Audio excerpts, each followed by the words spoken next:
I spoke to John just a short time ago. I said to him, John, we're a week away now. How's your boy shaping up?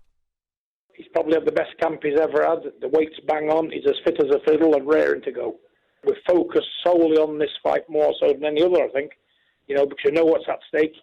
We know what we've got to do, and it's a mission to get rid of Dillian Whyte in fantastic fashion and style. John, no one is giving Dillian Whyte a chance. Is there a danger that Tyson thinks this fight is won already? Definitely not. We don't do things like that, and I've been in this camp, and I remind him of it every day. I say, you're not fighting one Dillian Whyte, you're fighting 10. And you're also fighting a nation, a world.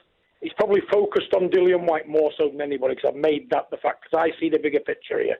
I see the bigger picture. I know what everything's about. I haven't lived 57 years for nothing. I'm well experienced. I know how things work. Not just Dillian Whyte, it was any other boxer. But because we're fighting at home, it's a priority to get it right. And that's what I think I've accomplished in this camp. And the bigger picture? Elaborate on that, John. What is the bigger picture? The bigger picture is that we know that the world, basically, they'll all be on Dillian Whyte's side, won't they? They're all rooting for Dillian Whyte because he's the one they're expecting to topple a king. But kings don't get toppled by people like him, especially when he's got people like me around. Listen, it's a boxing match, we know that, but it's more to me than a boxing match. This is my whole life. These boys are my life, nothing else. And I will give them every ounce of experience I've got. And the experience tells me, focus now like you've never focused before. He's in the best possible shape. He's trained like a demon. He's trained hard. He's had world-class sparring, world-class food. We've not left a stone unturned. He's as fast as lightning. I'll doubt, looking at Dillian's last performance, if he can even hit Tyson. Unless Tyson gets bored with it and wants to go into a 50-50 scrap with him, which that's not going to happen. Even so, Tyson can still do that because he's been doing it in the gym. We've prepared for every angle for this fight, every angle. John, in terms of fight promotion, Dillian Whyte's been a no-show. Has that worked in Tyson's favour? No, not really. They do what they feel they've got to do. But, I'd be worried about different things with him later on down the line by these antics, because there's a lot of people out there what's a lot cleverer than him and his lawyer. Because I listened to his lawyer on your show and he was an absolute idiot. Frank Warren made him look stupid. And if those are the people advising him, God help Dillian Whyte. It's bad advice all the way along. And he needs to get rid of his lawyer, because he's no good at all. David Haye thinks that Whyte will beat Tyson. What's your take on that? David Haye is not allowed to comment on that show. I don't want David Haye. David Haye needs to take a back seat in the stands where nobody can see him. I've already made Frank quite clear to Frank Warren, he is not allowed to be commentating on my son's fight. Otherwise, there'll be a problem. And that's black and white. The nation can hear me. He's a hater. I don't want him near my family. That's a bottom line. And they know me, BT. I will not be silent if he's there. It's a bit difficult to take him out, is it not? No, Jim, it's not difficult because he's never got a prediction right. He's the worst pundit in the world, because I'll tell you why. His heart rules his head. Because he would have his crown jewels chopped off if Dillian Whyte could beat Tyson Fury. And I don't want people, them negative vibes round the ring. I'm sorry, but that's the way it is. There's a lot of good commentators out there what's not one-sided, what talk the truth on the equal and sit on the fence and they watch the boxing. And on whatever's happening, they comment the truth. Better people than him. He would say Santa Claus could beat Tyson Fury next Saturday night. Why is his voice being heard when it's irrelevant? Because you know what he's thinking. He's a hater, always has been. And he's jealous to death of Tyson because he'd love to be the man. Tyson isn't, he can't. And his jealousy consumes him. It's been proven. And I don't want him near the show. We're the ones what's working hard day and night here, not him. Because it's not good viewing figures. Well, I'll upset the apple cart anyway, because I don't give a damn. It's a bit over the top, John, isn't it? No, not in my eyes, no. Everybody that Tyson's fought, they're going to beat Tyson, they're going to beat Tyson. How many times he'd be wrong? He's a no-flight zone to the Fury job, him. And I told Frank last night that's what I want. Does Tyson need a knockout in this fight against Whyte? Probably, to get a draw twice. I'm just looking at Jack Cattrall in Scotland the other week. Come on. We know the drill, don't we, Jim? Well, listen, I'm looking at Dillian Whyte. He's a good kid. I've got nothing against Dillian Whyte. He's a nice lad. He's just been ill-advised, and he can't help that. He's not a college student. He's not an Harvard University kid, no more than myself. But I know what the job is. I know what people's about, Jim. And at the end of the day, it just hasn't got it. There's levels to this game. Levels. And for me, I've always thought he's British and European class at best. There have been reports that if Tyson wins, then he retires. Is that the case? Bull. Tyson, for a fact, is as mad as a box of frogs. Where's he going to go without boxing? What's he going to do? Empty some bins, go for a coffee, take his kids and pick them up from school, read the paper, come on. You can't take what Tyson says with a pinch of salt. I'm his father, I know what. Boxing's his life.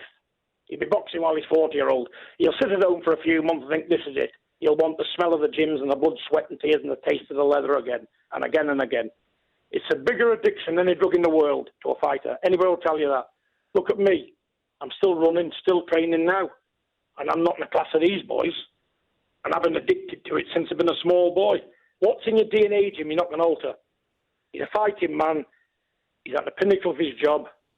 And he'll go and go and go as far as he can. And I do believe this is not the right time to even contemplate stuff like that. And I've told him all this. He just laughs. Tyson's the biggest wind-up merchant in the world. People should know him by now. So, John, anyone listening, there'll be plenty of people listening. On the day of the fight, you can head to the Fury Festival at Box Park at Wembley. So what's going to happen there, John? Listen, I think it's a good build-up to the fight, isn't it? It's great. People can hear from different people. I'm going to be doing my piece myself, It's good entertainment. We're in the entertainment business, out of the ring as well as in it. So we're doing that job. And it's good people's putting shows on like this to give them, the paying customer, a bit more. And I just think it's a great idea. So I'm looking forward to that as well as the fight. Any truth in the rumour that you're prepared to fight at some stage soon, Mr. Fury, on some kind of undercard? Listen, John Fury's ready to go. We're just talking dollars, me. Because I don't get £1 off my son, and if I can earn a few quid this late on in life, I will fight anybody in the world for the right kind of money. Anybody. Any man with a pair of gloves or feet, sole leather, whatever you want to call him. John Fury will fight him. Just talk to me, agree a price with me, and I'm there. But I'm not cheap. You're calling out anybody, John, are you? Anybody in the world with a fat checkbook. I ain't bothered. But there's one thing I'll get out of John Fury. A proper fight. That's why nobody's going to ring me phone. So I'm not into exhibitions. I'll say, look, before the fight, you give it me because I'm going to try and give it you, pal. May the best man win and I'll shake your hand afterwards. You beat me, fair and square, I'll shake your hand like a man and buy you a pint of beer afterwards. And that goes to any man in the world. He's got a fat checkbook, but dossers and bums need not apply. Oh boy, the reaction we're getting to that. I mean, Gaz in Cumbria, Jim Simon, great show. How does John Fury come to sound more like Tyson than Tyson does? I mean, it's amazing. You heard John there discuss the Fury Fest there. It's being labelled as the official Tyson Fury pre-party on the day of the fight. It all happens at Box Park, Wembley, and you'll be able to meet and greet the likes of John Fury, who you just heard of there, heard from there on that day. For more information on Fury Fest, you can head over to boxpark.co.uk. Yep. Simon, as you'd expect, John Fury virtually saying there is no way that Tyson can lose this. Well, he knows that's not true, but he knows that the likelihood of it is very... if Tyson Fury is focused on his game, it's interesting because John Fury did not want him to take Dillian Whyte, was a major advocate. This was going to be a difficult fight for him to get up for. He spoke about it after Tyson had demolished Wilder at the back end of last year, and John came on here and said, I don't want him to take that fight. I think it's a difficult fight for him to get up for. I don't think Dillian Whyte should ever take this fight himself. And now he's talking about the fact that he's in the best condition he's ever been for any fight. So you've got to read behind that. His boy is the legitimate world title holder, the person that opened up the entire division for everybody. The Joshuas of the world all came in behind Tyson Fury. So why he wastes his energy on David, I don't know. Going to his predictions about the fight, yes, of course he's right about levels. There are levels, and Tyson Fury's on a different level to Dillian Whyte. But Dillian Whyte is a real challenge. He's not to be taken lightly. I can't see him. I heard Conor Benn the other day talking about some idea that Dillian was going to win on points. I just don't see how that's going to happen. And I also don't think John's conspiracy theory about, we need to knock him out twice to be able to get a points decision, I'm not quite sure where he's getting that from. Jack Catterall and Josh Taylor is one thing. Tyson Fury is massively popular. He's massively well liked and supported. He's a great champion. There's always controversy where he goes. There's some controversy in his background about some of the things that he's gotten up to in the past. But as far as I'm concerned, he's the best heavyweight of his generation. He's the best heavyweight right now. He'll beat them all. He'll beat Usyk. He'll beat Joshua. He'll beat whoever else is out there. And if they come up, Daniel Dubois, when they come up through the ranks, he'll beat them too. But it's interesting to see that, of course, we never believed that he was going to retire. And who should John Fury fight? How about getting Butterbean out of retirement? Get Eric Butterbean to come and fight John Fury. Butterbean. I remember him. Similar age groups. John's 57. Eric Butterbean's 55. That'll be a fight. He was incredible. There's a couple of people suggested that John Fury should go in with you, Simon, but I don't think we can have that. John. I've done nothing to upset him. Natasha Turk, John Fury there, pure gold on talkSPORT, 100% of the time. Richie from Newbury, driving to St Austell, that's a long way, isn't it? John Fury speaks 100% truth. When you listen to him commentate, and he does a lot for BT, he is the best, the most forensically clever evaluator of a fight. I've never heard you speak like this John about him. Fury as a boxing commentator, and there's a few of them out there. Adam Smith's a brilliant front of house man. Yeah, but John I Fury, wrote Andy Clark as well. And Andy Clark, who we just spoke to, was absolutely outstanding, and so is Adam Cattrall.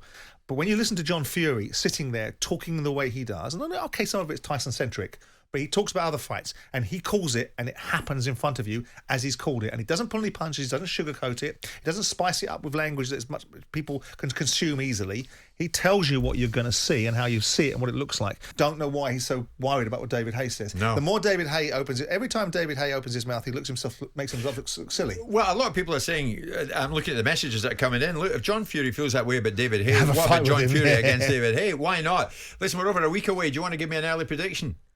Tyson Fury in 8. Tyson Fury, to stop him in 8? Yep. Okay. It's live on talkSPORT.